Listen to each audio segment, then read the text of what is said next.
는 참석할 수 있습니다. 주주는 모두 참석 자격이 돼요. 아무튼 2부에서는 공적보험에 대한 이야기 나눠보겠습니다. 공적보험하면 바로 떠오르는 거 국민연금이죠.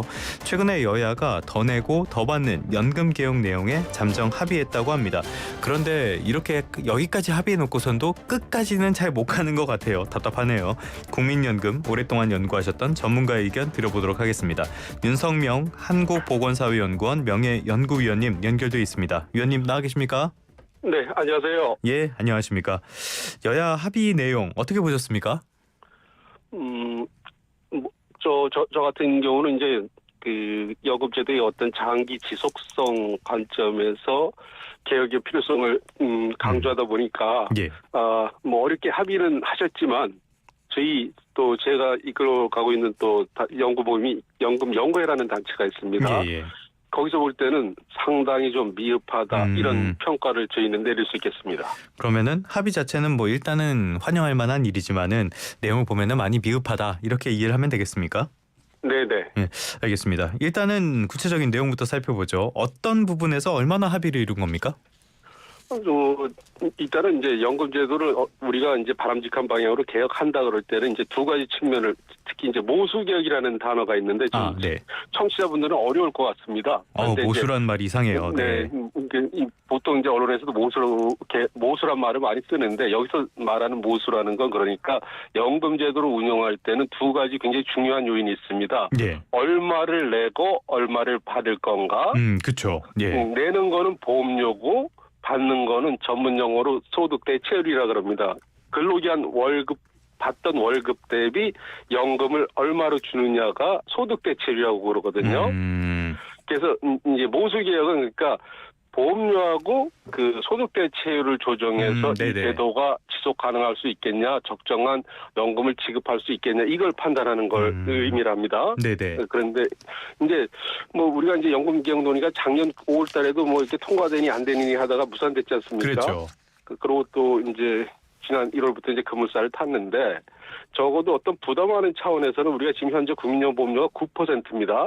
이제 이 9%가 27년 동안 단 1%포인트도 못 올렸어요. 2008년에 마지막으로 이거 개혁했었죠? 네네. 예. 그러다 보니까 이게 이제 그동안 우리가 사회경제적으로 굉장히 여건이 나빠졌지 않습니까? 예. 그게 의미하는 바는 국민연금 상태가 그만큼 건강 상태가 안 좋아졌음에도 불구하고 부담하는 측면은 27년 동안 아무 변동이 없다 보니 그 부분에 대해서는 진즉에 이제 합의를 좀 본 것 같아요. 9%는 우리 수준의 연금을 지급하는 나라들이 평균적으로 한 18% 이상을 부담하는데 우리 9%는 너무 낮으니 적어도 한 13%까지는 올려야 되는 거 아니냐.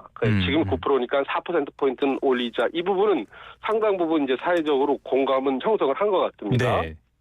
그런데 이제 지금 논쟁이 되는 건 이제 받는 걸 얼마를 받겠냐 이겁니다. 네네네. 그래서 이제 아무래도 그 여당은 국정 운영의 책임이 좀 더 많지 않습니까? 네. 그러다 보니까 여당 쪽에서는 소득 대체율이 지금 우리가 받는 돈이죠. 이게 올해 41.5입니다. 근로기한 동안 월급 대비 연금 받는 비율이 41.5인데 그대로 놔두면 이게 2028년에 40%로 떨어질 예정이에요. 그래서 이제 이게 좀 미흡하니 좀 국민 여러분들이 아쉽더라도 여당 쪽에는 소득 대체율을 40%로 그냥 낮추자. 처음에는 그랬는데 이제 지금은 이제 이걸 한 43%까지 우리가 올릴 수도 있겠다는 게 여당 입장의 변화였어요. 반면에 이제 야당은 45% 정도는 돼야 된다. 그래야 먹고 살만하다. 이제 그래서 이제 팽팽하게 겨루다가 결국 뭐 어제도 이제 뭐 합의를 봤다 또 철회하다 하는 게 이제 43%. 네. 거기서는 이렇게 이제 합의를 좀 본 걸로 이제 이렇게 뭐 합의 봤다고 보도했다 3시간 뒤에 또 아니다 이렇게 언론 보도에 났지 않습니까? 네네네. 근데 이제 청취자분들이나 일반 국민들은 굉장히 의아해할 것 같아요. 1%포인트로? 우리가 통상적으로 알고 있는 1%포인트라는 게 굉장히 적은 수치인데 그러니까요. 왜 저 갖고 결단을 내려고 그러냐 뭐 이런 식으로 보이지 않습니까? 예. 근데 이제 이게 뭐 이 내용을 잘 아는 사람들한테는 이게 굉장히 큰 의미가 있어요. 이걸 아주 청취자 여러분들한테 쉽게 비유하자면 태평양의 날개 작은 날개짓이 지구 반대편에 가면 폭풍우를 유발한다. 어떤 이런 식으로 지금은 굉장히 작은 수치지만 이게 20년, 30년, 50년 뒤에는 예. 엄청나게 큰 갭이 벌어진다는 거죠. 그러니까 이제 일반 국민들이나 뭐 저 언론사 사설에서는 정치권에서 그거 한 합의 못하냐 어깃장 놓냐 그러는데 내용을 네. 자세히 알게 되면 이게 간단치 않은 문제라는 걸 알 수 있다는 겁니다. 하긴 저한테는 1%포인트지만은 이게 전체 연금으로 봤을 때는 막대한 금액이기 때문에 네. 이런 차이도 있을 것 같고요. 제가 조금 전에 말씀을 잘못 드렸는데 현행 보험료율 9%는 1998년 마지막 개혁 때 만들어진 겁니다. 자, 아무튼 그래서 지금은 더 내고 더 받는 쪽으로 됐는데 이렇게 조정을 하게 되면은 연금 고갈 시기는 더 늦춰지게 되는 겁니까? 예, 고갈 시기는 늦춰집니다. 지금 이제 약간 언론 보도 보면 이제 좀 헷갈릴 수가 있는데 왜냐하면 정부가 두 가지 추계 자료를 쓰고 있기 때문에 저는 참고로 이제 2023년 5차 재정 예산에 제가 재정 안정방안을 담당했는데 이제 재정 5차 국민연금 재정 추계에 따르면 기금 소진이 2055년에 소진이 되고요. 예. 신인구 추계 1년 늦게 한 것에 따르면 2050년에 소진이 됩니다. 그래서 어느 숫자를 쓰느냐에 따라서 좀 혼선이 있는데 그 5차 재정 추계를 따른다 그러면 2055년에 기금이 소진이 되니까 2063년으로 9년 늦춰지고 신인구 추계를 따르면 2056년에서 2064년이니까 8년이 늦춰지게 됩니다. 8년에서 9년 정도 늦춰지게 되는 것이다. 네. 자, 그러면 이번 개혁안대로라면요. 이게 재정 안정성을 뭐 보장을 한 게 아니라 더 늦춘 거 아니냐 이런 비판이 나올 법도 하거든요. 이 부분에 대해서 위원님께서는 어떻게 보십니까?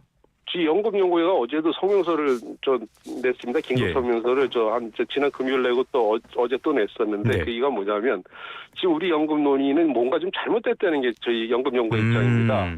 뭐냐면 통상적으로 국민들하고 눈높이를 같이 가져가다 보니 기금 소진 시점 뭐 예를 들면 지금 8년이니 9년 연장된 거 있지 않습니까? 네네네. 이 부분이 굉장히 큰 재정 안정 효과가 있는 걸로 이제 강조하면서 착시 효과를 유발하는데 지금 MZ세대로 대표되는 젊은 층 20대, 30대 이 연령층들은 거기서 뭐 6년, 9년 연장돼 봤다 64년이라 그러면 우리가 퇴직해서 사망할 때까지 연금 받을 수 없는 거 아니잖아. 뭐 그러면서 이 표는 제가 써도 될지 뭐 도진 개진 아니냐. 그거 갖다가 소득 대출 1%포인트 갖고 그날을 치면서 그거밖에 못 하느냐. 이런 불만이 굉장히 나올 수 있지 않습니까? 그러니까 저희 같은 저희 연금연구회 같은 경우서는 그 기금 소진 시점보다는 우리가 70년 재정 평가를 할 때 향후 어떤 일이 벌어질지 그걸 보여주고 지금의 20대, 30대도 사망할 시점까지 확실하게 연금 받을 수 있다는 확신을 줄 수 있는 어떤 그런 지표를 좀 사용하는 게 더 좋지 않겠느냐. 이런 측면에서 저희는 강조하다 보니까 기금 소진 시점 몇 년 연장되는 걸 재정 안정 했다고 하는 그 용어 자체 또 어떤 그런 프레임 설정에 대해서 저희는 굉장히 비판하는 입장입니다. 하긴 전체 이 나라는 이런 쪽으로 영원히 존재하니까요. 8년, 9년 늦추는 게 이게 무슨 의미가 있겠어요. 그 연구한 시간 동안에. 알겠습니다. 그렇게 보면은 구조적인 개혁이라고 보기에는 좀 어려울 부분도 분명히 있는 것 같은데 후세대들이 감당해야 될 기금 규모 언제부터 부담이 더 커지게 될까요? 일단은 뭐 우리가 이제 아주 복지부 같은 중부처에서는 지금 보험료를 굉장히 올리고 싶어하는 게 뭐냐면 우리가 적립금은 1,200조가 있지만 여기서 우리가 이제 또 짚고 넘어가야 될 게 미적립 부채라는 개념이 있어요. 그게 뭡니까? 이 부분은 이제 전문가들이 주로 사용하고 우리나라 상당수 전문가들은 이건 뭐 저희 연금연구회 같은 단체만 사용한다는데 그건 그분들이 잘못 알고 있는 내용이고 우리가 2007년에 이미 연금 개혁을 했지 않습니까?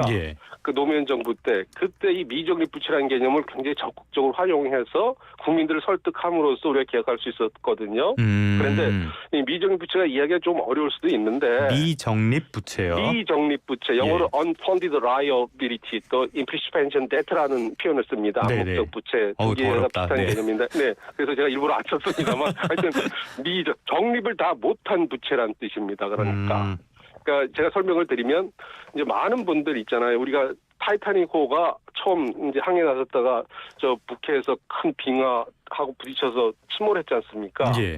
그럴 때 그 빙하라는 게 수면 위, 바다 위에 떠 있는 것보다 밑에 있는 게 훨씬 크거든요. 그래서 우리 지금 국민연금 적립금이 1,200조, 전 세계에서 3위에 해당되는 엄청난 규모의 적립금을 갖고 있습니다. 그래서 국민연금을 낙관적으로 보기 원하는 분들은 그 1,200조로만 강조를 하고 있어요. 그런데 저희 같은 연구 모임에서 단체에서는 어떤 걸 주장하냐면 우리가 1988년에 국민연금제도를 도입했지 않습니까? 네, 그렇죠. 네, 그러면 지금 이미 연금 받는 분들 꽤 많지 않습니까?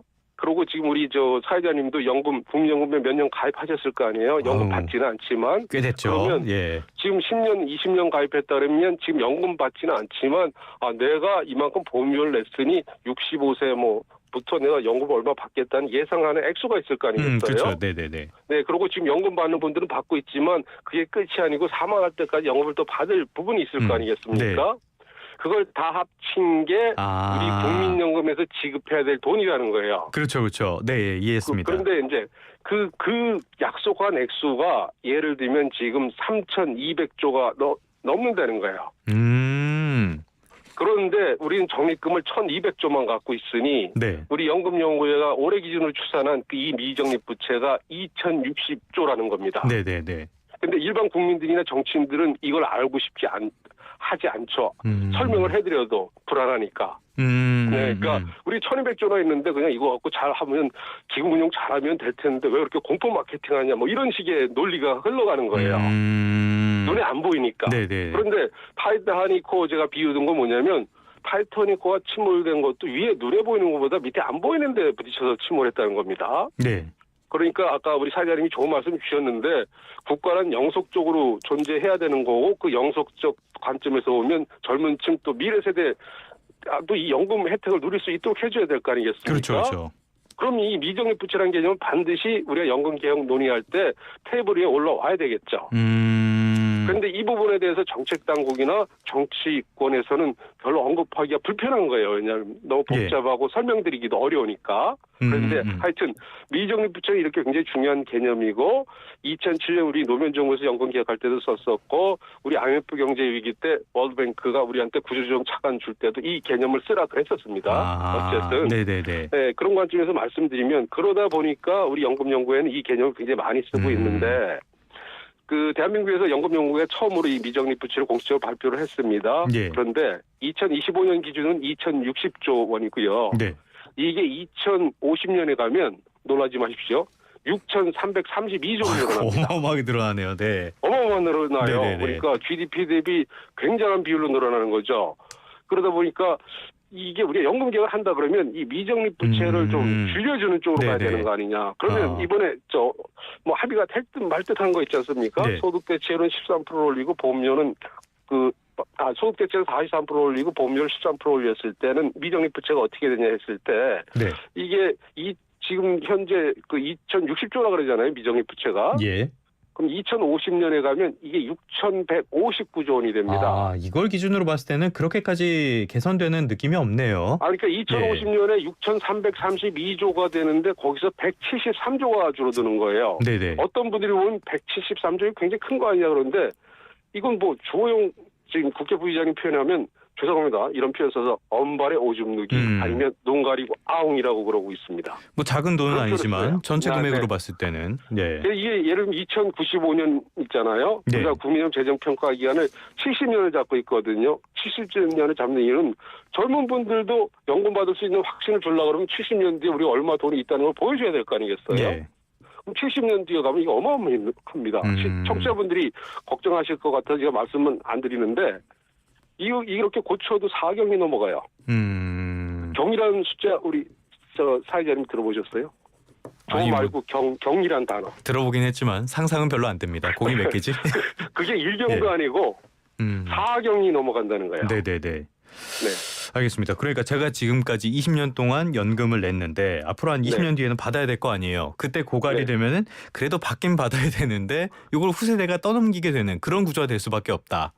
네, 그러니까 이제 다른 나라들은 이제 이미 앞선 세대가 방만하게 운영해서 이렇게 대다수 공적연금 운영하는 나라들은 부담 대비 많이 지급하다 보니까 정도의 차이는 있지만 미적립 부채는 있습니다.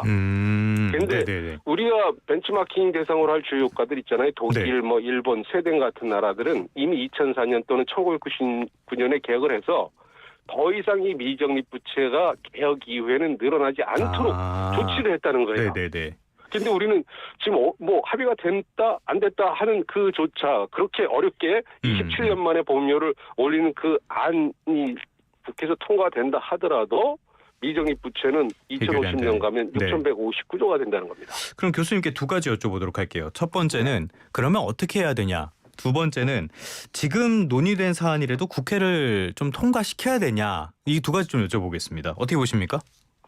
아니, 그러니까 저희 같은 경우는 이제 제가 국회 기자 소통관에서 기자회견 예. 두 번 했는데 저희가 뭐 이렇게 다 된 밥에 재뿌리려고 그러는 건 아니고 예. 저희는 또 연구자 입장에서 저희가 양심 선언을 해야 될 부분이 있지 않습니까? 그럼요. 원래 이제 국민의힘 입장도 여당 입장도 이랬어요. 저희하고 비슷했습니다.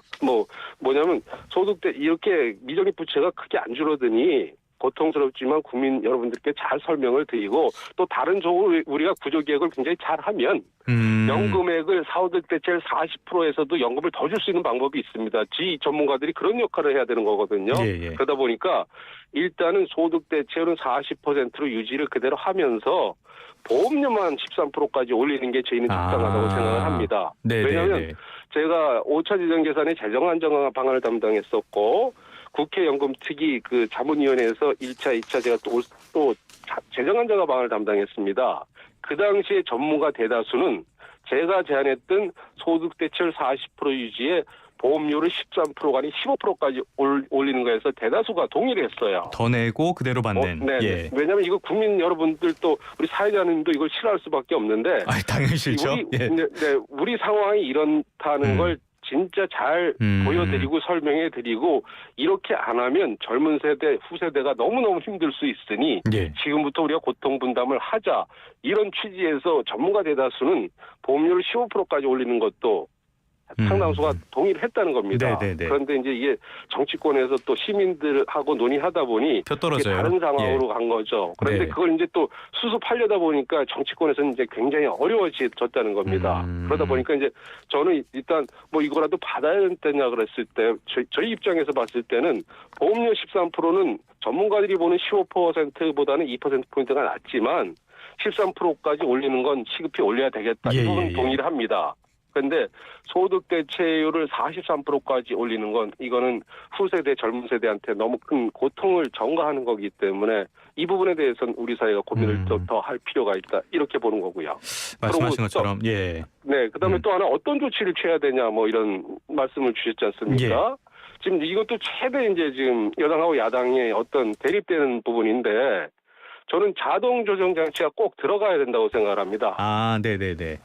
자동 조정 장치라는 게 이게 뭐냐 말이 좀 어려운데 영어로 또 어려운 게 빌트인 스테빌라이저나 뭐 이런 표현을 쓰는데 우리가 지금 연금 개혁 논의를 할 때마다 국회에서 표 떨어질까봐 정치인들이 이거에 대해서 적극적으로 논의를 안 하지 않습니까? 그렇죠. 우리가 27년 동안 보험료를 1%포인트도 못 올린 이유가 바로 거기에 있는 거 아니겠어요?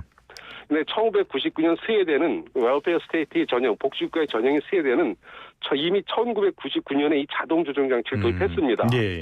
요번에 정치권에서 논의됐는데 결국은 이게 좀 잘 안 되는 것 같아요. 이 내용에 대해서는 다음에 한번 기회를 다시 만들어서 자동 조정 장치도 논의해 보도록 하겠습니다.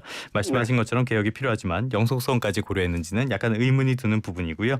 지금까지 윤성명 한국보건사회연구원 명예연구위원님과 함께 국민연금 개혁에 대한 이야기 나눠봤습니다. 다음에 또 부탁드리겠습니다, 교수님. 네, 감사합니다.